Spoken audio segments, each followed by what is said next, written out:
Hello and welcome to पढ़ रहे IIT jam. आप सभी का एक बार फिर से स्वागत किया जाता है।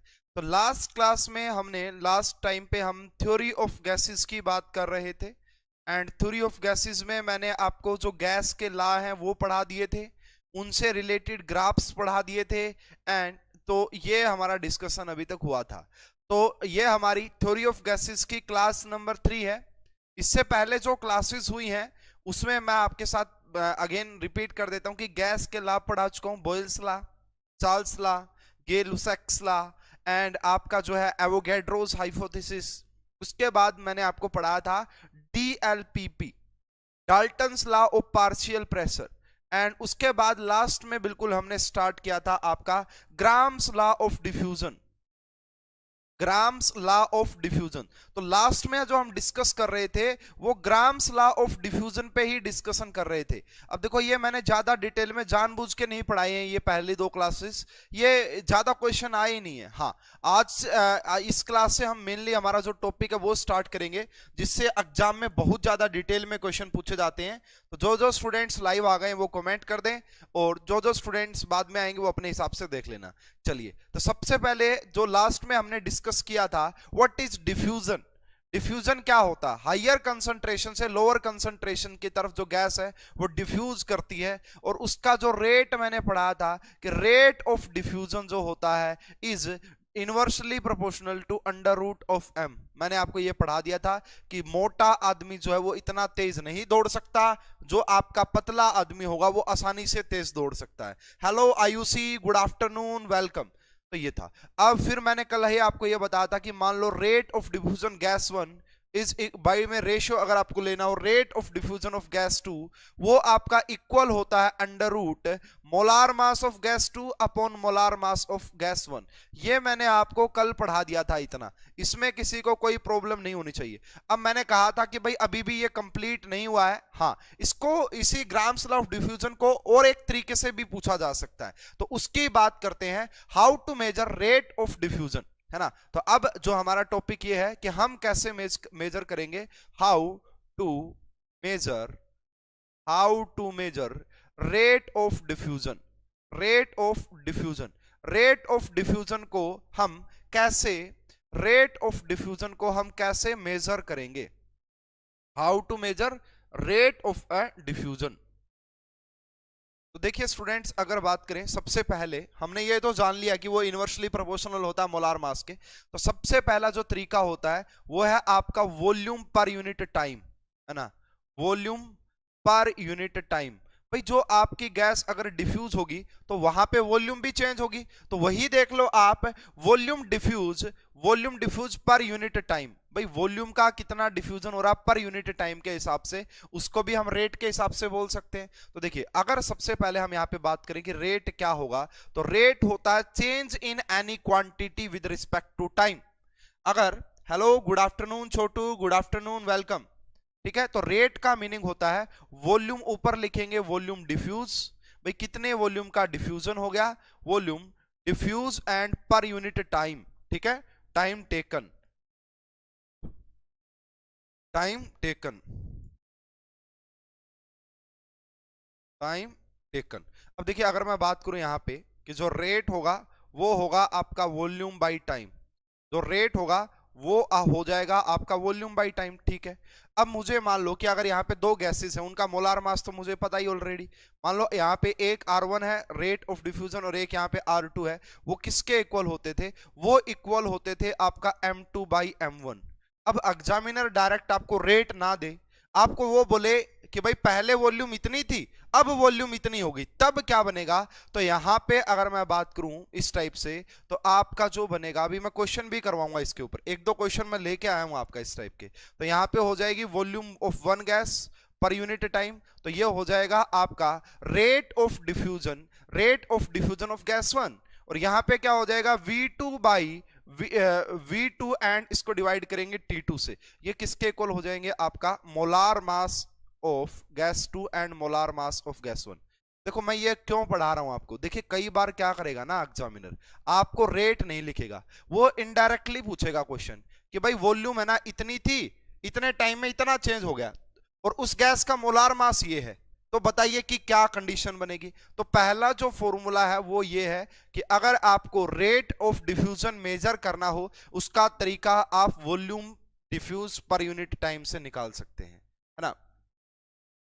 Rutuja, hello, good afternoon, welcome. आपकी तो भाई पहली लाइव क्लास होगी ये, ठीक है, आपकी पहली लाइव क्लास होगी। तो आप रिकॉर्डेड सेशन देखते रहिएगा भाई, रिकॉर्डेड सेशन देखते रहिएगा। किसी भी प्रकार का डाउट हो, मेरा कॉन्टैक्ट नंबर सभी स्टूडेंट के पास है, आप मुझसे आराम से बात कर सकते हैं, पूछ सकते हैं सर यहाँ पे इस तरीके से प्रिपरेशन में प्रॉब्लम आ रही है, कोई भी स्टूडेंट, ठीक है ना। तो जिसको जो भी प्रिपरेशन में प्रॉब्लम आए, कोई भी इश्यू आए, तो मुझसे डिस्कस जरूर करें। तो आप जो है लाइव क्लासेस देखते रहिए, लेकिन साथ के साथ आप रिकॉर्डेड सेशन जरूर देखिएगा, ठीक है। अदिति, गुड आफ्टरनून आपको भी। तो सबसे पहली कंडीशन ये बनी जी यहाँ पे। सेकंड क्या होगा यहाँ पे, चलो ये तो वॉल्यूम था, कई बार वो वॉल्यूम भी नहीं देगा आपको, वो डिस्टेंस देगा, डिस्टेंस, कि भाई इतने टाइम में इतना डिस्टेंस कवर हो गया, तो distance travelled by, distance travelled by, है ना, डिस्टेंस ट्रेवल्ड पर यूनिट टाइम। भाई पर यूनिट टाइम में कितना डिस्टेंस उसने ट्रेवल किया है, तो वो भी आपका रेट ही होता है ना, वो भी आपका रेट ही होता है। तो यहाँ पे अगर आप बात करोगे रेट, तो वो किसके इक्वल हो जाएगा, डिस्टेंस ट्रेवल्ड, ठीक है, रेट किसके इक्वल हो जाएगा, डिस्टेंस ट्रेवल्ड, ट्रेवल्ड, एंड इसको डिवाइड करेंगे टाइम टेकन। भाई कितना उस गैस ने कितना टाइम में कितना डिस्टेंस कवर किया है, वो भी तो रेट हो सकता है ना, वो भी तो रेट हो सकता है। तो ये हो जाएगा आपका टाइम टेकन, ये हो जाएगा टाइम टेकन। तो यहाँ पे जो रेट होता है वो आपका डिस्टेंस अपॉन टाइम होता है। अगर कई बार आपको क्वेश्चन डिस्टेंस अपॉन टाइम के टर्म में दे दिया जाए, तो इसी तरीके से निकालेंगे। तो अब यहाँ पे हो जाएगा d1 and time t1, and यहाँ पे हो जाएगा आपका d2 divide by time t2, और ये किसके इक्वल होगा, ये किसके इक्वल होगा, यहाँ पे होगा molar mass of gas 2 and molar mass of gas 1। तो यहां से भी आपके क्वेश्चन बन सकते हैं। अभी मैं इसके ऊपर आपको कुछ क्वेश्चंस करवाऊंगा। हेलो मृदुल, वेलकम, स्वागत है आपका भी। तो पहली कंडीशन वॉल्यूम, दूसरा कंडीशन डिस्टेंस, एंड तीसरे कंडीशन में आपकी बारी आएगी moles diffuse per unit time. तीसरी की जो यहां पे बारी आएगी वो आएगी moles diffuse, moles diffuse per unit time. भाई कितने मोल्स का डिफ्यूजन हो गया ये भी हम देख सकते हैं। तो यहां पे अब सीधा मैं बता देता हूं भाई, यहां पे हम लिखेंगे n1 बाई t1, है ना, यहां पे आप ऐसे लिख लो चाहे n1 बाई t1, एंड यहां पे क्या हो जाएगा आपका n2 बाई t2, एंड इसको आप किसके इक्वल लिखेंगे, इसको आप लिखेंगे molar mass of gas 2 and molar mass of gas 1। तो अब देखना भाई इनसे रिलेटेड कैसे कैसे क्वेश्चन पूछे जा सकते हैं। मैं आपको पढ़ा रहा हूं ग्राम्स लॉ ऑफ डिफ्यूजन, ठीक है। ये जो पहले 3 लेक्चर हैं, स्पेशली पहले 2 और ये लगभग थोड़ा सा और चलेगा, ये आपका बेसिक है, यहां से ज्यादा क्वेश्चन नहीं पूछे जाते हैं आईआईटी जैम में। हाँ, एमएससी एंट्रेंस जो होंगे, डीयू, बीएचयू, सीयू, सीएट, वहां पे इनसे रिलेटेड क्वेश्चन आपको जरूर मिलेंगे। जैम में आए नहीं, आ सकते हैं, ये बात नोट कर लीजिएगा। चलो एक क्वेश्चन देखते हैं भाई इसके ऊपर। देखो ये क्वेश्चन था भाई आपका, है ना। तो मैंने 3 मेथड आपको बताए। कई बार क्या करता है ना एग्जामिनर, अलग अलग तरीके से देता है, बच्चा सोचेगा यार ये तो पढ़ाया ही नहीं है ना, ऐसे क्वेश्चन हम क्या करें। देखो 0.5 moles of each H2, SO2 and CH4 यानी कि methane are kept in a container. A hole was made in the container. After 3 hours, order of the order of partial pressure in the container, है ना, order of partial pressure in the container। भाई तीनों के ना हमने इतने moles रखे हुए हैं, इतने मोल्स हमने रखे हुए हैं, और आपका 3 घंटे के बाद बताइए कि वहां पे पार्शियल प्रेशर कितना होगा। 3 घंटे के बाद आपको बताना है कि वहां पे पार्शियल प्रेशर कितना होगा। तो फटाफट से आप इस क्वेश्चन का आंसर करेंगे, फटाफट से आप इस क्वेश्चन का आंसर करेंगे कि क्या होगा। जल्दी से बताओ भाई, जल्दी से बताइए। देखो जब तक आप सभी को यह बात तो ऑलरेडी पता होनी चाहिए कि अगर आपका मोल्स सेम है, अगर ये मोल सेम है तो मोल फ्रैक्शन भी सेम होगा। तो इनिशियली अगर आप बात करोगे पार्शियल प्रेशर सेम है, लेकिन जैसे जैसे टाइम के साथ अगर आप देखोगे मोल्स का डिफ्यूजन होता है यहाँ पे, है ना, मोल्स का डिफ्यूजन होगा। तो पहले तो आपका वही है। अब देखो किसका सबसे ज्यादा डिफ्यूजन होगा स्टूडेंट्स, तो जो सबसे हल्की गैस होगी ना उसका सबसे ज्यादा डिफ्यूजन होगा। भाई 3 घंटे में H2 तो सबसे हल्की है ना, उसका मास तो सबसे कम है, तो उसका डिफ्यूजन सबसे ज्यादा हो जाएगा। उसके बाद जो बारी आएगी वो मीथेन का डिफ्यूजन। देखो हमें पता है कि rate of diffusion is inversely proportional to, है ना, molecular mass of the gas. अब यहां पे अगर बात की जाए H2 का मास सबसे कम है तो इसका डिफ्यूजन सबसे ज्यादा होगा, ठीक है। अगर इसका डिफ्यूजन सबसे ज्यादा होगा तो जो कंटेनर है वहां पे कौन बचेगी सबसे ज्यादा? कंटेनर में सबसे ज्यादा कौन बचेगी? SO2 बचेगी कंटेनर में सबसे ज्यादा। अगर कंटेनर में SO2 बचेगी ना सबसे ज्यादा, तो इस SO2 का मोल फ्रैक्शन सबसे ज्यादा होगा, है ना, इसका मोल फ्रैक्शन सबसे ज्यादा होगा। और आप सभी को पता होना चाहिए कि partial pressure is directly proportional to mole fraction. Partial pressure is directly proportional to mole fraction. तो इस क्वेश्चन का जो करेक्ट आंसर वो ए। अभी भी बहुत सारे बच्चों को समझ में नहीं आया होगा, मैं दोबारा से समझाता हूं। देखिए भाई ये सीधी सी बात है यहाँ पे कि एक हमारे पास यहाँ पे एक कंटेनर है, बड़ा सारा कंटेनर हमने लिया हुआ है, इसके अंदर हमने 0.5 मोल्स डाले हुए हैं, 0.45 मोल्स डाले हुए हैं H2 के भी, 0.5 मोल डाले हुए हैं मीथेन के भी, और 0.5 मोल डाले हुए हैं SO2 के भी। अब ये कहा गया भाई 3 घंटे ना, मतलब 3 घंटे ये डिफ्यूजन का प्रोसेस चला है यहाँ पे, और यहाँ से डिफ्यूजन हुआ होगा। तो अब आपको बताना कि यहाँ पे इस कंटेनर में पार्शियल प्रेशर जो होगा ना गैसेस का, वो क्या रहेगा बेसिकली, वो आपको क्या रहेगा। अब हमें ये देखा यार, देखो चलो ठीक है भाई, इक्वल मोल्स हैं तो इनिशियली पार्शियल प्रेशर इक्वल रहा होगा। जब इक्वल मोल है तो पार्शियल प्रेशर इक्वल रहा होगा, ठीक है ना, पार्शियल प्रेशर। लेकिन जैसे ही डिफ्यूजन होगा तो यहाँ पे 3 घंटे के बाद क्या देखने को मिलेगा? सबसे ज्यादा जो डिफ्यूजन होगा वो H2 का, क्योंकि इसका मोलार मास सबसे कम है 2, इसका जो मोलार मास है वो 16, और इसका जो मोलार मास है वो कितना हो जाएगा? वो हो जाएगा आपका 64। कितना हो जाएगा? 64। वही मैं कह रहा हूं, अब इसका जो डिफ्यूजन वो सबसे ज्यादा होगा। तो यहां पे मान लेते हैं कि H2 तो बचेगी नहीं, तो यहां पे H2 की परसेंटेज, H2 सबसे ज्यादा यहां पे डिफ्यूज हुई है, उसके बाद मीथेन डिफ्यूज हुई है, उसके बाद SO2 सबसे कम हुई है। इसका मतलब यहां पे अगर आप बात करोगे किसके मोल सबसे ज्यादा बचे होंगे, मोल्स सबसे ज्यादा किसके बचे होंगे? SO2 के, क्योंकि उसका डिफ्यूजन कम हुआ होगा। उसके बाद किसके? मीथेन के। और उसके बाद किसके? यानी कि मोल्स सबसे ज्यादा इसके हैं। अगर मोल्स सबसे ज्यादा इसके तो इसका मोल फ्रैक्शन सबसे ज्यादा रहा होगा। अगर इसका मोल फ्रैक्शन सबसे ज्यादा तो इसका पार्शियल प्रेशर भी ज्यादा रहा होगा। स्टूडेंट्स क्या आप मेरी बात को समझ पाए?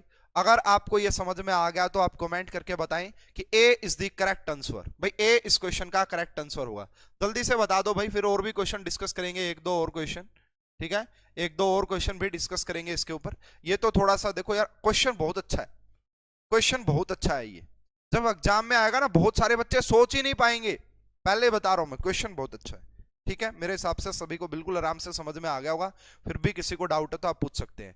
नेक्स्ट एक और क्वेश्चन आप लिखिए स्टूडेंट यहाँ पे, नेक्स्ट एक और question, if 20 gram of helium diffuse through a hole in 10 second. तो इसमें लिखा है कि if 20 gram of helium diffuse through a hole, diffuse through a hole, एक होल के थ्रू वो डिफ्यूज हो रही है, through a hole in 10 second, 10 second में वो इतना ग्राम डिफ्यूज हो गई, ठीक है। Then calculate the mass of SO2 gas through the same hole in 15 second. आपको क्या करना है? Then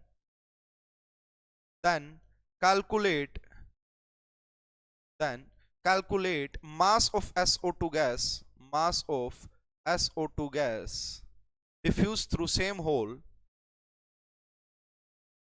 calculate mass of SO2 gas through diffuse through the same hole in 15 second, in 15 second. बताओ भाई, बहुत इजी क्वेश्चन है, देखो बहुत इजी क्वेश्चन है, बिल्कुल आराम से बता सकते हैं। इसमें लगेगा वो जो मैंने आपको पढ़ाए। स्टूडेंट्स यार आपके कमेंट नहीं आ रहे हैं, पिछला क्वेश्चन समझ में आया? कमेंट कौन करेगा भाई, बताएगा कौन मुझे कि समझ में आया या नहीं आया? If 20 gram of helium diffuse through a hole in 10 second. तो देखो ये हो गया जी आपका, ये मोल्स निकाल लेते हैं, है ना, मोल्स निकाल लेते हैं 20 ग्राम से। तो मोल्स, क्योंकि हमने जो फॉर्मूला पढ़ा वो यही पढ़ा कि N1/T1 is equal to N2/T2, और ये किसके इक्वल हो जाएगा? ये इक्वल हो जाएगा ऊपर M2 एंड नीचे M1, इसी के इक्वल तो होगा ये, ठीक है। तो यहाँ पे मोल्स कैसे निकालेंगे? 20 को डिवाइड करेंगे 4 से, ये मोल्स आ गया, और टाइम यहाँ पे दिया 10 सेकंड, ठीक है ना। इसी प्रकार। एंड यहाँ की अगर बात करोगे, इसके मोल्स अगर निकालें तो वो कैसे निकाला जाएगा, इसके मोल्स ही तो निकालने ना, कितना मास जो है आपको वो डिफ्यूज होगा, तो वो, और इसको डिवाइड किया किससे, SO2 है ना, तो SO2 का कितना होता है भाई, मोल्स ही लिख लेते हैं यहाँ पे एक बार SO2 के, और यहाँ पे टाइम कितना 15 सेकेंड, इक्वल किसके हो जाएगा, इक्वल होगा मोलार मास, इसका कितना होता है 64 SO2 का, एंड इसका कितना होता है ये, इसको जब 16 और 4 तो कितना आ जाएगा, यहाँ से देखना स्टूडेंट्स, इसको आप वहां पे ही उठा के ले जाना, तो ये 4 के इक्वल आ गया यहाँ से 4, तो यहाँ पे 20 और नीचे बन जाएगा 40, और नीचे क्या आ जाएगा, यहाँ पे आ जाएगा 4 और यहाँ पे हो जाएगा n/15, n/15, इसको जब सोल्व करोगे तो ये 1/2, ये n इज इक्वल टू क्या आ जाएगा, n इज इक्वल टू 15/8 आ जाएगा, है ना, 15/8। अगर n 15/8 आ गया तो हमें पता है n कितना आ गया 15/8, तो ये आ गए मोल्स ऑफ SO2 जो कि डिफ्यूज हुए होंगे। हमें तो क्या निकालना है, हमें तो मास निकालना है। मास का मीनिंग क्या होता है भाई आपका, इसकी मल्टीप्लाई कर दीजिए ग्राम एटॉमिक वेट से या मोलिकुलर मास से, और वो कितना होता है SO2 के लिए, ये इसको जब आप सोल्व करेंगे तो ये जाएगा 8 पे, और इस क्वेश्चन का जो करेक्ट आंसर होगा वो होगा 120 ग्राम, वो होगा 120 ग्राम। स्टूडेंट्स क्या ये आपको समझ में आ गया है? अरे भाई कमेंट क्यों नहीं कर रहे हो, कमेंट क्यों नहीं कर रहे हैं आप सभी बच्चे, मुझे ये तो बताओ पहले। ठीक है, तो इस टाइप से ये क्वेश्चन आपसे पूछे जा सकते हैं भाई। तो मैंने आपको जो बेसिक गैस लॉ पढ़ा दिए, ग्राफ्स पढ़ा दिए, डाल्टन्स लॉ, पार्शियल प्रेशर पढ़ा दिया है, उसके बाद मैंने आपको जो पढ़ाया है मेनली वो जो है आपका ये पढ़ाया ना, ग्राम्स लॉ ऑफ डिफ्यूजन। ठीक है, अब हम स्टार्ट कर रहे हैं भाई जो मेनली टॉपिक जो ज्यादा पूछा जाता है IIT जैम में, एंड उसकी शुरुआत कर रहे हैं थोड़ा सा। ये बहुत अच्छे क्वेश्चन यहाँ से आते हैं ना, different types of speed, Maxwell, सब। Yes sir, yes sir, clear, okay, yes sir, comment करो थोड़ा सा बताओ। नेक्स्ट टॉपिक जो हम पढ़ने जा रहे हैं भाई वो है आपका KTG, है ना, KTG पढ़ने जा रहे हैं। ये थ्योरेटिकल है, हाँ, इसका जो है इसके पॉइंट्स को आगे जाके बड़ा हेल्पफुल होते हैं। KTG का मीनिंग होता है kinetic theory of gases, kinetic theory of gases. KTG का मीनिंग होता है आपका, यहां पे लिख लीजिए, kinetic theory of gases, theory of gases. ये आइडियल गैस इक्वेशन के लिए। तो ये क्या था ना, KTG में कुछ पोस्टुलेट्स हैं, कुछ पॉइंट्स हैं जो आगे जाके बड़ा काम आएंगे, जिनको हम एक एक पॉइंट को एक्सप्लेन करेंगे। तो ये KTG है, ये आइडियल गैस इक्वेशन के लिए है। सबसे पहले तो हम यहाँ पे कुछ पोस्टुलेट्स लिखते हैं, ये प्योरली थ्योरेटिकल है भाई, लेकिन आगे जाके इनके एक्सप्लेनेशन भी मिलेगी आपको, तो ये देखेंगे। काइनेटिक मॉलिक्यूलर थ्योरी पोस्टुलेट्स इसे हम बोल सकते हैं। The experimental observation about the behaviour of gases discussed so far can be explained with the simple theoretical model as known as kinetic molecular theory। तो हमारे पास क्या थी, एक काइनेटिक मोलिकुलर थ्योरी थी गैसेस के लिए।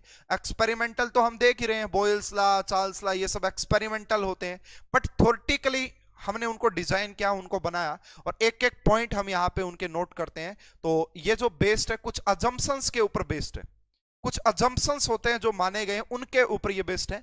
ये कुछ पॉइंट्स होते हैं भाई, एक एक पॉइंट्स लिखने पड़ेंगे और इनको याद रखना पड़ेगा, है ना, धीरे धीरे इनका यूज करेंगे आने वाले में। तो ये थोड़ा सा हो सकता है कि आपको लगे तो प्योरली थ्योरेटिकल है, लेकिन इसके बाद जो टॉपिक है वो बहुत ज्यादा इंपॉर्टेंट होते हैं। तो सबसे पहले ये है, gas consist of large number of identical particle. भाई जो गैस होते हैं ना, वहां पे बहुत सारे, बहुत लार्ज नंबर ऑफ पार्टिकल्स होते हैं जो कि आपका बिल्कुल आइडेंटिकल होते हैं। so that are so small, बहुत ज्यादा छोटे होते हैं, and so apart on the average that actual volume of the molecule is negligible in the comparison of empty space between them। ठीक है, they are considered as a point masses। This assumptions explain the great compressibility of the gases। देखो ये कहा जा रहा है कि भाई हमारे पास, मान लो ये पहला पॉइंट है ना, इसको मैं लिखवा भी दूंगा, भी एक बार मैं थोड़ा सा समझा देता हूं। ठीक है, तो ये काम आएंगे आगे जाके। भाई ये बता जा रहा है, ये जो पूरा कंटेनर है, ये जो एम्प्टी स्पेस है, मान लो अगर यहाँ पे जो ये गैस के दो पार्टिकल है ना, ये जो गैस के दो पार्टिकल, पहली बात तो ये बोली गई है कि यहाँ पे जो गैस के पार्टिकल है वो बहुत ज्यादा है, एटम्स और जो मॉलिक्यूल है उनका नंबर बहुत ज्यादा है। उसके बाद वो टू स्मॉल है, बहुत छोटे हैं, है ना। उसके बाद इनके बीच में जो ये डिस्टेंस है ना, वो बहुत ज्यादा हाई होता है ना, ये जो है वो बहुत ज्यादा हाई होता है। तो इनकी जो वॉल्यूम होती है ना, इन पार्टिकल की जो वॉल्यूम होती है, इनको हम नेग्लिजिबल मान के चलते हैं। काइनेटिक थ्योरी ऑफ गैसेस ये बात बोलती है कि जो ये मॉलिक्यूल्स जो ये हैं, इनकी जो वॉल्यूम है वो हम नेग्लिजिबल मान के चलते हैं एम्प्टी स्पेस, इस कंटेनर के स्पेस के हिसाब से, ये आप समझ सकते हैं। एम्प्टी स्पेस के हिसाब से इनकी कोई वॉल्यूम बनती नहीं है। ये बेसिकली इस पहले पॉइंट का कहने का मीनिंग है। तो इसको अगर आप वर्डिंग में लिखना चाहते तो लिख लीजिए भाई साथ के साथ। तो gases consist of a large number of identical particle of large number of identical particle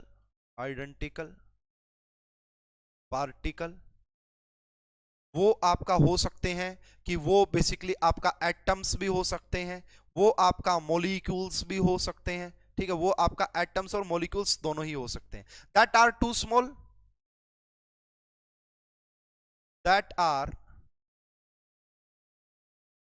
too small and so far apart on the average and so far apart on the average that the actual volume of the molecule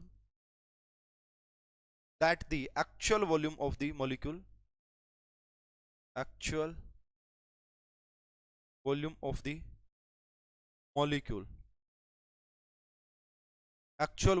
the molecule is negligible in comparison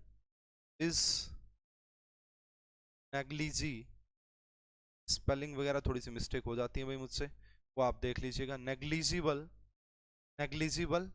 in comparison to empty space, in comparison to empty space between them they are considered as a point masses,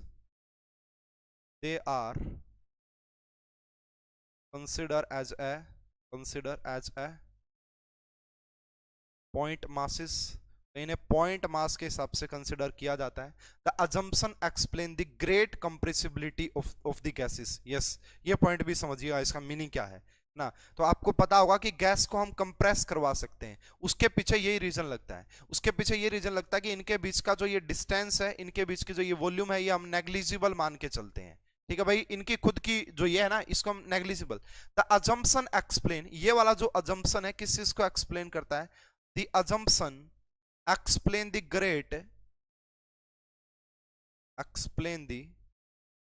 great compressibility of the gases, compressibility of the gas। भाई gas को easily compress किया जा सकता है, इससे हमें इस बात का पता लगा था, ठीक है। और जब हम रियल गैस इक्वेशन पढ़ेंगे ना, इन्हीं को मॉडिफाइड किया जाएगा, ये पॉइंट वहां पे चेंज हो जाएंगे। ये आइडियल गैस के लिए लग रहे हैं ये सारे पॉइंट, बट रियल गैस में वो बिल्कुल चेंज हो जाएंगे, इस बात को भी आप समझिएगा, ठीक है स्टूडेंट्स। मैं एक्सप्लेन करूंगा एक एक पॉइंट काफी डिटेल में। अभी आपको लगेगा कि ये इतने कोई ज्यादा इंपॉर्टेंट नहीं है, ये तो रट्टा मारने वाली चीज है। हाँ बिल्कुल मैं मानता हूं, यहां से क्वेश्चन आता भी नहीं है, लेकिन जो आगे के कंसेप्ट आएंगे उनको समझने के लिए इसकी रिक्वायरमेंट होती है, जरूरत है। There is no force of traction between gas particle at ordinary temperature and pressure. The support for this assumption comes from the fact that gases expand and occupy all the space available to them। तो kinetic theory of gases ये भी बोलती है कि जो gas के दो particle है ना, उनके बीच में कोई भी फोर्स ऑफ ट्रैक्शन नहीं है, ये मान के चलते हैं। वहां पे हम इसको नहीं मानेंगे रियल गैस के दौरान। तो इस पॉइंट को भी आप जल्दी से नोट कर लीजिए। There is no force of attraction, there is no force of attraction between gas particle हम ये मान के चलते हैं कि गैस के पार्टिकल के अंदर यहां पे कोई भी फोर्स ऑफ अट्रैक्शन नहीं होता at ordinary temperature and pressure, ठीक है, at ordinary temperature and pressure, ठीक है। उसके बाद अगर बात करें the support for this assumption come, तो ये जो है ना, ये वाली, ये हमें किसके बारे में एक्सप्लेन करती है? The support for this assumption,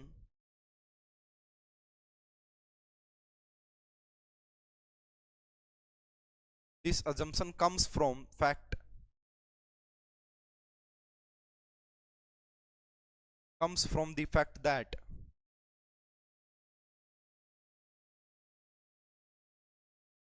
gases expand.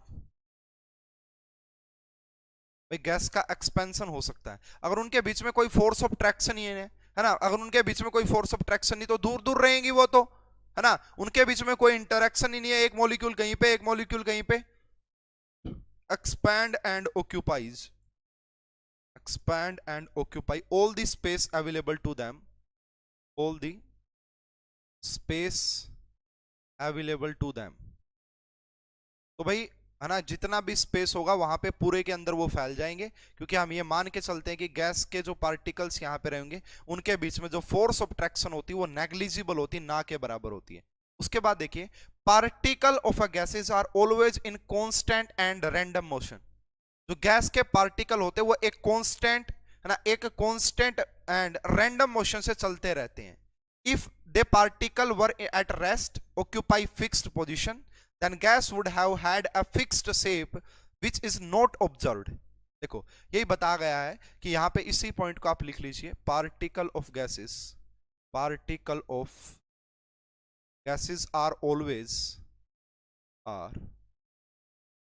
Always in constant and random motion, always in constant and random motion, constant and random motion. ठीक है, तो वो कांस्टेंट और रैंडम मोशन में रहते हैं, यही आप लिख लीजिए, कोई प्रॉब्लम नहीं है। नेक्स्ट फोर्थ पॉइंट इज, वो भी देख लो भाई फटाफट से। देखिए, particle of a gas move in all possible direction, है ना, देखिए particle of a gas move in all possible direction in straight line. वो किसी भी डायरेक्शन में जा सकते हैं बट स्ट्रेट लाइन में जाएंगे। During their random motion they collide with each other, वो एक दूसरे से कोलाइड करेंगे। With the walls of container, वो कंटेनर की वाल्स के साथ भी कोलाइड करेंगे। Pressure is exerted by the gas as a result of the collision of particle with the walls of the container. भाई वो यही बताया जा रहा है कि जो गैस के पार्टिकल है वो आपका जो है वो मूव करते हैं इन ऑल डायरेक्शन में, किसी भी डायरेक्शन में जाते हैं। जो वो किसी भी डायरेक्शन में जाते हैं ना, एक तो उनका आपस में कोलिजन होता है गैस के पार्टिकल का, दूसरा उनका कोलिजन जो भी कंटेनर रहा होगा उसकी वाल पे जाके भी होता है।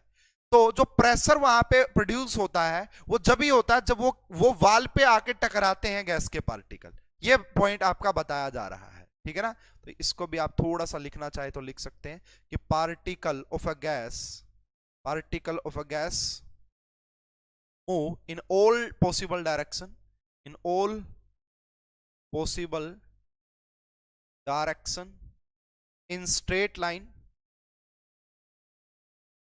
इन स्ट्रेट लाइन, ठीक है। उसके बाद अगर हम बात करें यहां पे ना, तो during the random motion they collide each other. बस अब सीधी बात ये लिखो, they collide each other and wall of container, wall of the container, वो एक दूसरे के साथ भी टकराते हैं और आपका जो वाल होती है कंटेनर की उसके साथ भी टकराते हैं। और जो प्रेशर वहां पे प्रोड्यूस होता है वो इसी वजह से होता है, ये बात आपको ध्यान में रखनी है। जो प्रेशर वहां पे प्रोड्यूस होता है वो इसी वजह से होता है। तो ये आपका 3 पॉइंट्स मैंने आपको पोस्टुलेट्स बता रहा हूं भाई मैं आपको। फिफ्थ पॉइंट की तरफ बात करते हैं। फिफ्थ क्या कहता है, collision of a gas molecule are perfectly elastic. Yes, तो यहाँ पे गैस के पार्टिकल का जो कोलिजन होता है ना, collision of the gas molecules, of the gas molecule is perfectly elastic. वो परफेक्टली इलास्टिक होता है, ठीक है। इससे क्या हमें वो पता लगेगा, this means that total energy of the molecule before and after collision remain same, है ना। अगर वो इलास्टिक है ना, परफेक्टली इलास्टिक है, तो भाई कोलिजन से पहले जो गैस के पार्टिकल की, गैस के मॉलिक्यूल्स की जो एनर्जी थी और कोलिजन के बाद जो एनर्जी रहेगी वो सेम रहेगी, वो कांस्टेंट रहेगी, वो चेंज नहीं होगी। There may be exchange of energy between colliding molecule and their individual energy may change, है ना। उनकी, है ना, अपनी अपनी एनर्जी चेंज हो सकती है लेकिन टोटल एनर्जी तो फिक्स ही रहती है भाई, आप यहां पे ध्यान रख सकते हैं। दिस मीन्स, देखिए this means that total energy of the molecule, this means that total energy, total energy of molecule, total energy of molecule before and after, before and after the collision, before and after the collision remain same, remain same, तो वो same ही रहती है भाई आपका। ठीक है, तो ये भी आप थोड़ा सा याद रख सकते हैं। देखो भाई इन पॉइंट से क्वेश्चन नहीं आता, मैं आपको बार बार कह रहा हूं, आपको बड़ा बोरिंग लग रहा होगा, लगने दो थोड़ी सी देर, ठीक है ना। जब क्वेश्चन आएंगे ना एग्जाम ओरिएंटेड, तब भी आपको फिर चीजें समझ में आएंगी। और मैं भी बहुत छोटे छोटे पॉइंट लिखवा रहा हूँ, बहुत बड़े बड़े पॉइंट है भाई, हाँ बहुत बड़े बड़े पॉइंट है, मैं तो खुद ही छोटे करके लिखवा रहा हूं आपको। At a particular time different particle in the gas off different speed, yes. अब स्पीड वर्ड आ गया ना, तो स्पीड पकड़ लो, क्योंकि स्पीड के क्वेश्चन इतने आए हैं आईआईटी जैम एग्जाम में बहुत ज्यादा। तो एट अ पर्टिकुलर टाइम, किसी एक पर्टिकुलर टाइम पे डिफरेंट पार्टिकल, जो अलग अलग पार्टिकल है ना, उनकी क्या रही होगी, डिफरेंट स्पीड रही होगी। हैंस डिफरेंट काइनेटिक एनर्जी, अगर स्पीड अलग है तो काइनेटिक एनर्जी रही होगी। This assumption is reasonable because as the particle collide we accept their speed to change, अगर वो एक दूसरे के साथ कोलाइड करेंगे तो स्पीड चेंज होगी, ठीक है। Even if the initial speed of the all particle was same, the molecular collision will disturb this uniformity and consequently the particle must have different speeds which go on changing constantly. If it is possible to show that the individual speed are changing, the distribution of speed remains constant at a particular temperature. ये point भाई आपका जो Maxwell distribution law पढ़ेंगे, जो Maxwell distribution speeds पढ़ेंगे, उसके लिए base तैयार कर रहा है ये पॉइंट। इसको मैं पूरा ही लिखवाना चाहूंगा, इसको आराम से पढ़ना समझना, काफी अच्छा पॉइंट है। और ये इसका बड़ा यहाँ पे नेक्स्ट टॉपिक यही है बस अपना, ठीक है, ये नेक्स्ट टॉपिक यही है अपना, इसी को डिटेल में पढ़ना है। At a particular time, at a particular time, at a particular time different particle have different speed, different particle have a different speed, अलग अलग पार्टिकल की अलग अलग स्पीड होती है, different particle have different speed, hence and hence kinetic, hence different kinetic energy, different kinetic energy भी different रही होगी, ठीक है जी। और this assumption is reasonable because this assumption, this assumption is reasonable, this assumption is reasonable, ठीक है, because as the particle collide, because as the particle collide, जब पार्टिकल कोलाइड करते हैं एक दूसरे के साथ, ठीक है, the particular we accept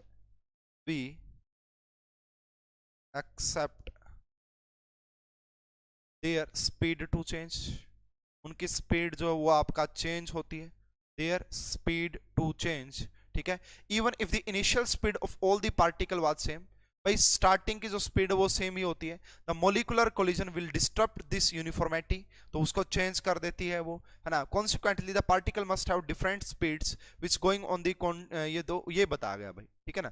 it is possible to show that individual speeds are changing, the distribution of the speed remain constant at a particular temperature.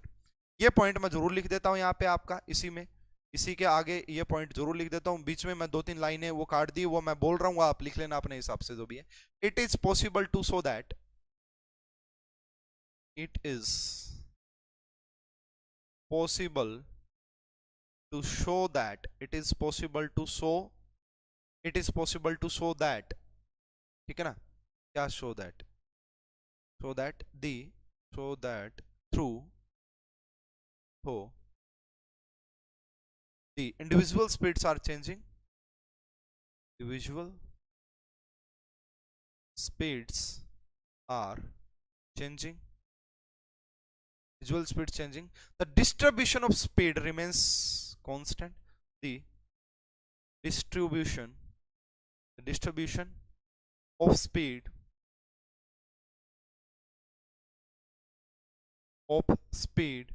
है ना, remains constant, remains constant at a particular temperature, at a particular temperature। एक particular temperature पे जो distribution of speed होता है ना, एक particular temperature पे वो फिक्स रहता है।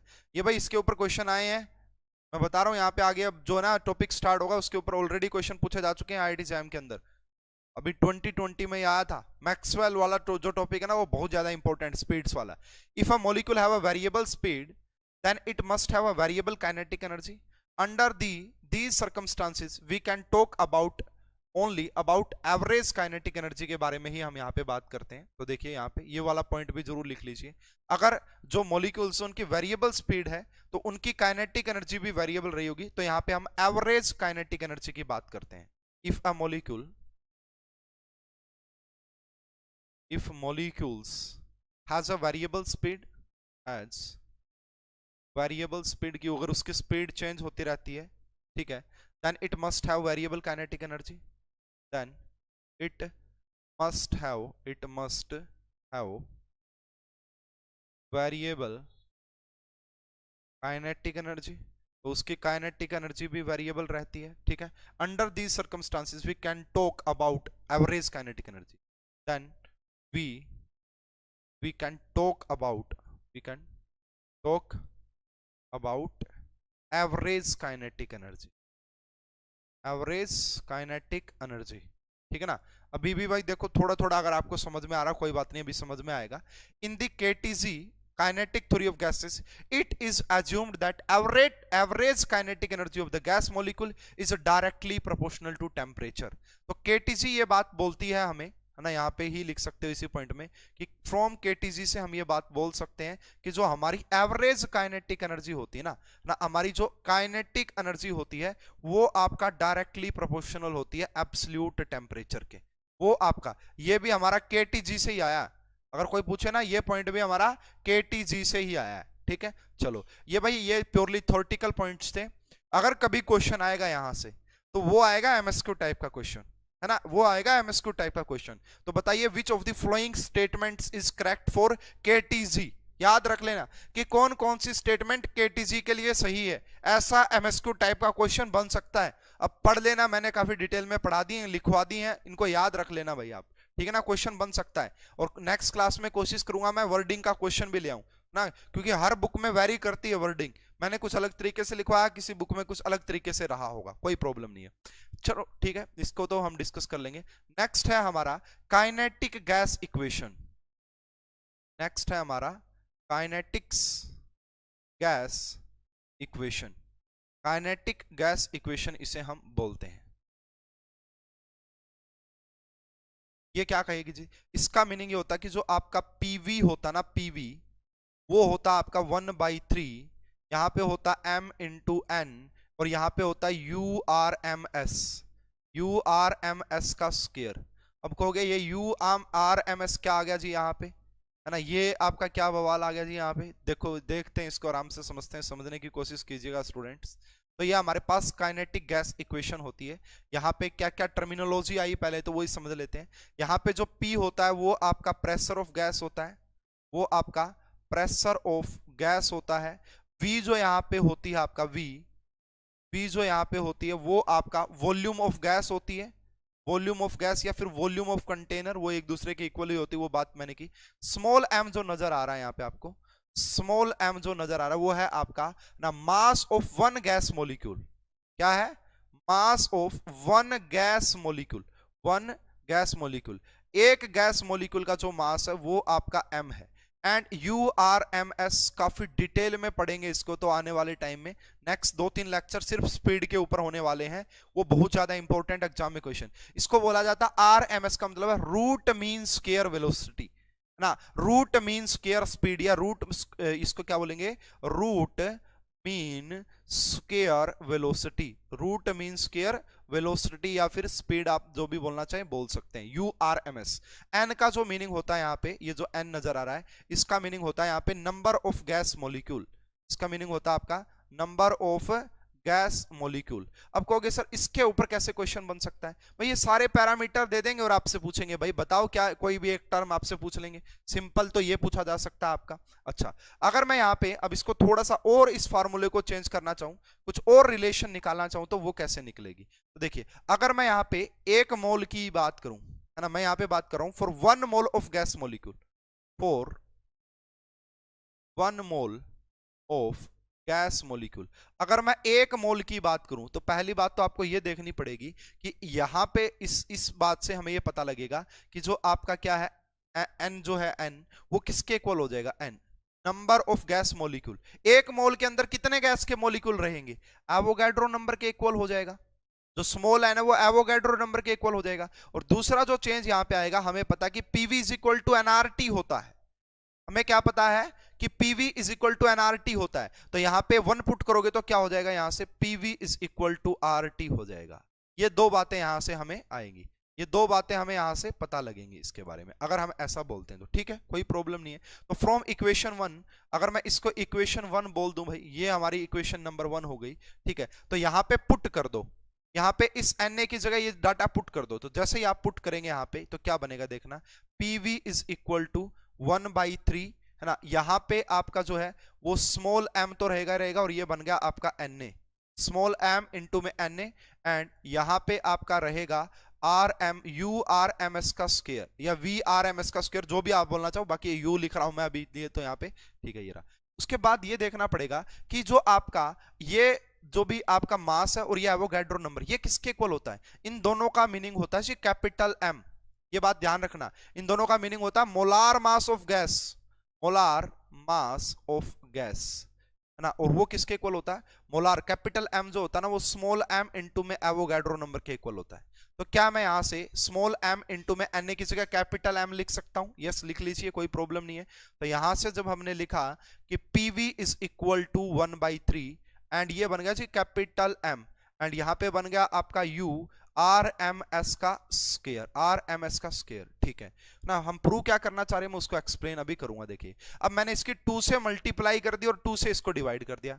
मैंने 2 से मल्टीप्लाई की और 2 से डिवाइड कर दिया। तो जैसे मैंने 2 से मल्टीप्लाई की होगी तो यहाँ पे आपका 2/3 हो गया होगा, एंड यहाँ पे जो 2 से ये तो ऊपर मल्टीप्लाई कर दी, 2 से डिवाइड करेंगे तो ये, एंड ये बनेगा आपका m इंटू में U RMS का स्क्वायर। और ये टर्म क्या बन जाएगी अब आपकी? This term is your kinetic energy. ये टर्म क्या बनेगी? काइनेटिक एनर्जी का फॉर्मूला क्या होता है? Half mv square, half mv square होता है। तो कहने का मीनिंग है, मैंने यहां से आपका ये रिलेशन आपको बता दिया कि जो PV होता है, प्रेशर इनटू वॉल्यूम होता है, वो आपका 2/3 टाइम्स होता है काइनेटिक एनर्जी के। इसके इक्वल होता है काइनेटिक एनर्जी के। तो ये फॉर्मूला भी आप यहां से ध्यान रखना भाई, आपका कई बार क्वेश्चन यहां से पूछा जा सकता है, ये बात ध्यान रखना भाई, ये भी इंपॉर्टेंट फार्मूला आ गया। और दूसरा, अगर आपको कभी काइनेटिक एनर्जी गिवन हो और आपसे URMS पूछ ले तो वो भी निकाल सकते हैं, क्योंकि हमें ऑलरेडी यहां से पता लग गया कि जो हमारी काइनेटिक एनर्जी वो किसके इक्वल है? 1/2 कैपिटल M इंटू में URMS का स्क्वायर, है ना। तो ये हमारी काइनेटिक एनर्जी हो गई जी यहाँ पे गैस के मॉलिक्यूल्स की, ठीक है। और यहीं से मैं अगर बात करूं ना, तो URMS किसके इक्वल हो जाएगा? URMS इक्वल हो जाएगा आपका अंडर रूट, है ना, 2K 2 इंटू में काइनेटिक एनर्जी, और इसको डिवाइड करेंगे कैपिटल M से, 2 इंटू में काइनेटिक एनर्जी और इसको डिवाइड करेंगे कैपिटल M से। तो ये भाई फार्मूले सारे आपको समझ में आ गए होंगे कि हमने कहां से ड्राइव किए हैं। ये सारे फार्मूले आपको समझ में आ गए होंगे कि हमने कहां से ड्राइव किए हैं। इसमें किसी को प्रॉब्लम नहीं होनी चाहिए, इसमें किसी को प्रॉब्लम नहीं होनी चाहिए भाई, बता दो किसी को प्रॉब्लम है तो। वहीं से देखना स्टूडेंट, एक बात और यहां से हम लिख सकते हैं। देखो, अब हमें पता है कि PV is equal to RT होता है, तो क्या मैं यहां से लिख सकता हूं कि RT is equal to 2/3 into में काइनेटिक एनर्जी। अगर मैं अब यहां से पूछूं कि काइनेटिक एनर्जी और टेम्परेचर की क्या कहानी बनेगी, तो यहां से जो फार्मूला बनेगा वही आएगा कि काइनेटिक एनर्जी जो होगी वो होगी 3/2 टाइम्स इंटू में RT, इंटू में RT। स्टूडेंट्स फटाफट से कमेंट करके बताओ क्या यह समझ में आ रहा है, क्या ये समझ में आ रहा है? तो यही आपका जो है ना, अगर आपका 1 मोल ले रखा हो, PV is equal to RT होता है 1 मोल गैस के लिए, ठीक है। तो expression of average molar translational kinetic energy, ये देख लो भाई, अब इसको जो बोला जाता ना, इसको यहाँ पे जो ये आपको काइनेटिक एनर्जी आ रहा है, इसको क्या बोला जाता है? एक्सप्रेशन।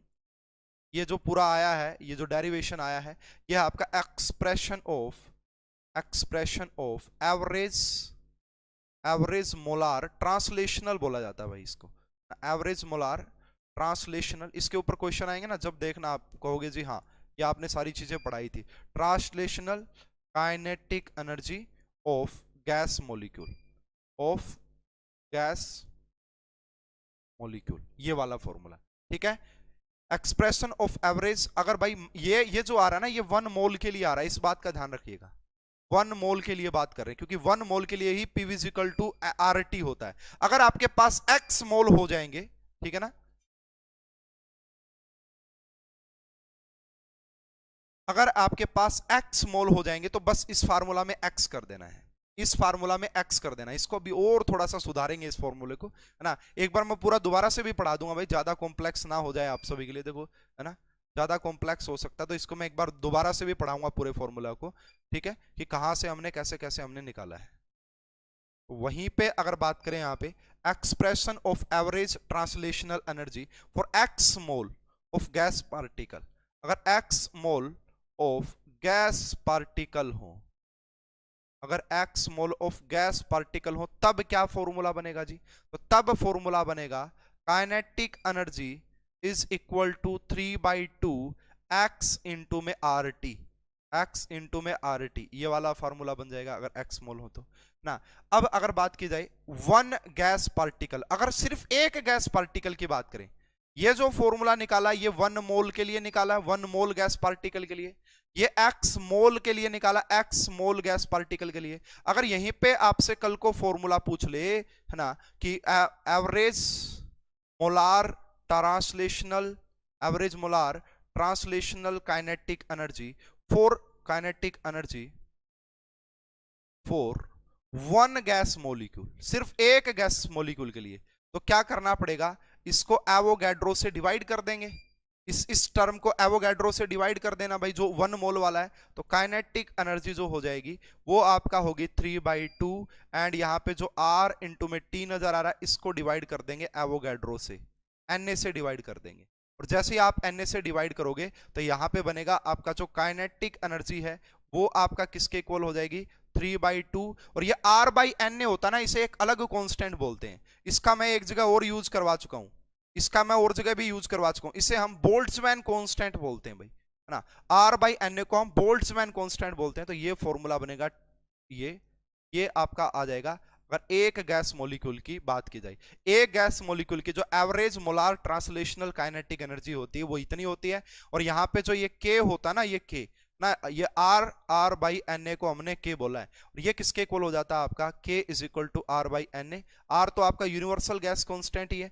अब देखो ये एनर्जी रिलेटेड टर्म आ गई, स्पीड आ गई है, R की वैल्यू आपको वही लेनी है 8.314 वाली, 8.3, और इसी को हम नाम देते हैं आपका बोल्ट्जमैन कांस्टेंट।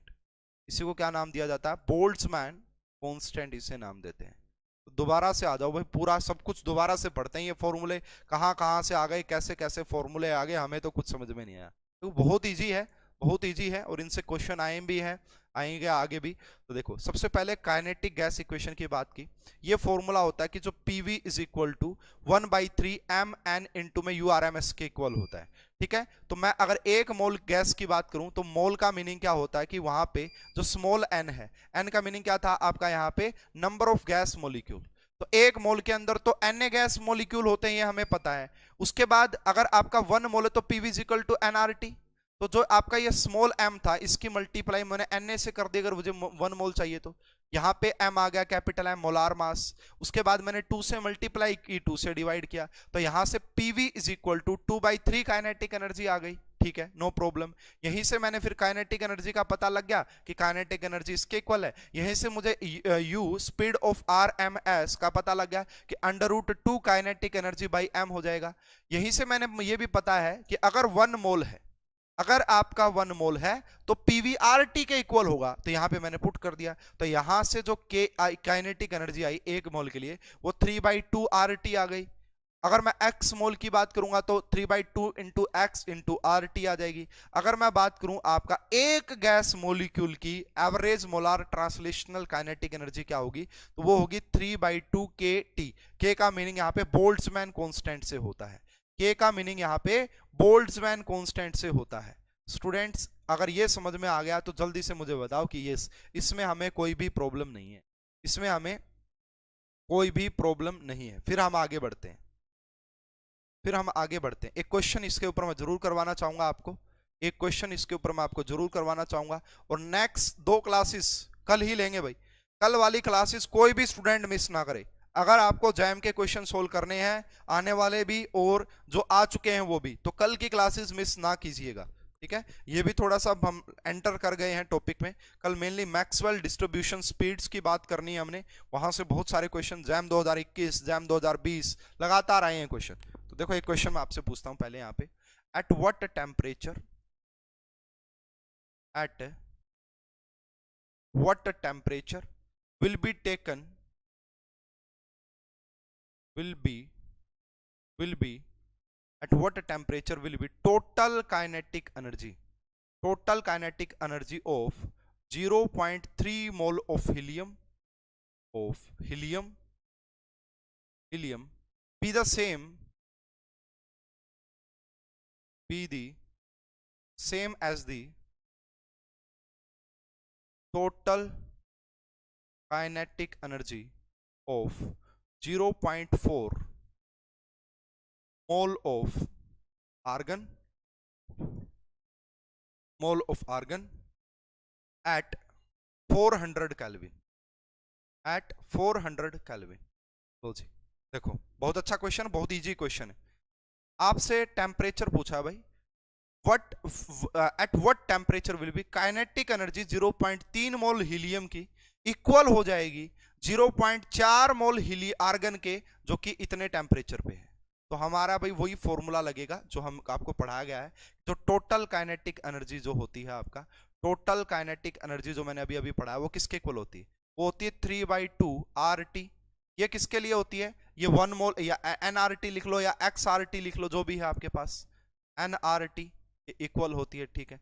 अब हमें ये पता कि ये कह रहा है कि kinetic energy of helium and kinetic energy of argon equal put कर दो इनको। भाई बताओ क्या टेम्परेचर पे ये इक्वल हो जाएंगी।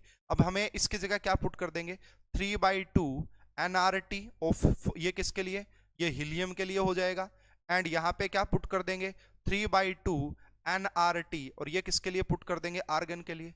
अब देखो यहाँ पे मोल्स तो गिवन ही है ना, यहाँ पे मोल्स तो गिवन है, 3/2 से 3/2 कैंसिल हो जाएगा, आर से आर कैंसिल हो जाएगा, ये तो सेम ही रहेगा। अब यहाँ पे बचेगा आपका एन कितने गिवन है भाई, यहाँ पे 0.3 इंटू में ये बचेगा टेम्परेचर ऑफ हीलियम, एंड यहाँ के जो आपको गिवन है मोल्स वो 0.4 गिवन है, एंड यहाँ का टेम्परेचर भी आपको दे रखा है। सोल्व करते ही आपका इस क्वेश्चन का करेक्ट आंसर आ जाएगा। तो ये बनेगा 160 और इसको डिवाइड करोगे ये आएगा 1600/3 है ना। तो ये आ जाएगा भाई आपका, इन दोनों की मल्टीप्लाई करोगे 160 आएगा, एंड यहाँ से जब आप इसको डिवाइड करोगे 0.3 ये ऊपर जाएगा। तो इस क्वेश्चन का करेक्ट आंसर आप निकाल, इस क्वेश्चन का आप करेक्ट आंसर निकाल लेंगे। स्टूडेंट आप जल्दी से मुझे बताइए क्या ये आपको समझ में आ जाएगा, ये केल्विन में आएगा आंसर, ये केल्विन में आएगा आंसर। तो ये जो मैंने इक्वेशन आपको पढ़ाई उसकी एप्लीकेशन ये है, जो मैंने आपको इक्वेशन पढ़ाई है उसकी एप्लीकेशन बेसिकली यही है।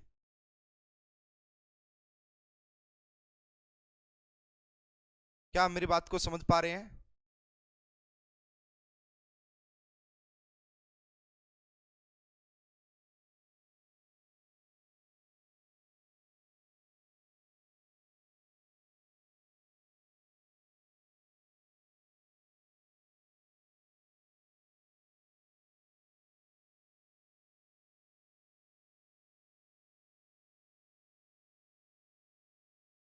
एक और क्वेश्चन मैं आपको करवा देता हूँ इसी के ऊपर बेस्ड, और फिर कल हम भाई जो है इंपॉर्टेंट वाला जो टॉपिक है वो हमारा स्टार्ट करेंगे। ये बड़े इजी से क्वेश्चन है, लेकिन ये भी कम पूछे गए हैं।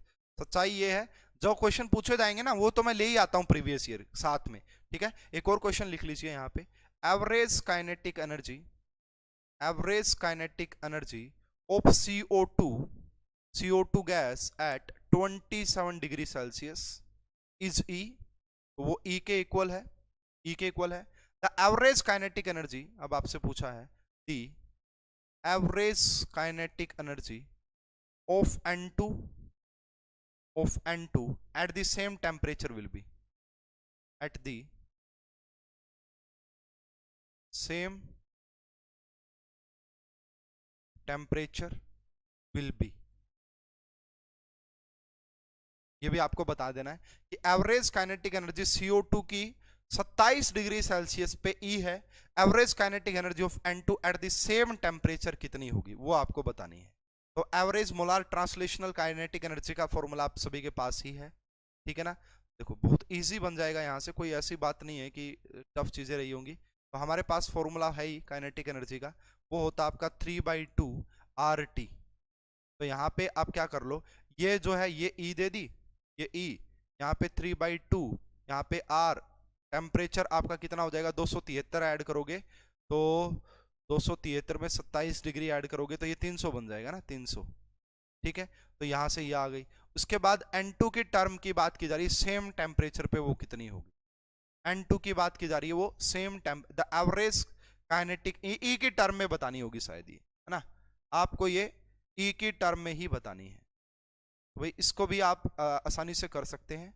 मेनली जो प्योरली जिससे क्वेश्चन हमारे एग्जाम में आते हैं वो कल से स्टार्ट होगा, टॉपिक बहुत ज्यादा इंपॉर्टेंट है। कल वाली दोनों ही क्लासेस काफी एडवांस लेवल का डिस्कशन हम करेंगे, इसको आप पूरा कंप्लीट अटेम्प्ट कर लीजिएगा भाई। एक क्वेश्चन लास्ट क्लास में मैंने दिया था शायद ना, होमवर्क दिया था, उसका सॉल्यूशन मैं आपको बता देता हूँ, है ना, मार्बल वाला। तो देखते हैं भाई कितने बच्चों ने क्या निकाला होगा उसका।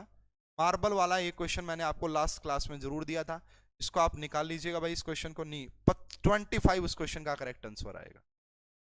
जो कल मैंने लास्ट क्वेश्चन जो आपको होमवर्क के तौर पे एक क्वेश्चन दिया था, उसका जो आंसर वो 25 आएगा। Volume of a gas cylinder containing 10 marble at 1 atm pressure is 1 liter. When the pressure is increased by 100%, new volume become इतनी 625 ml बोला था।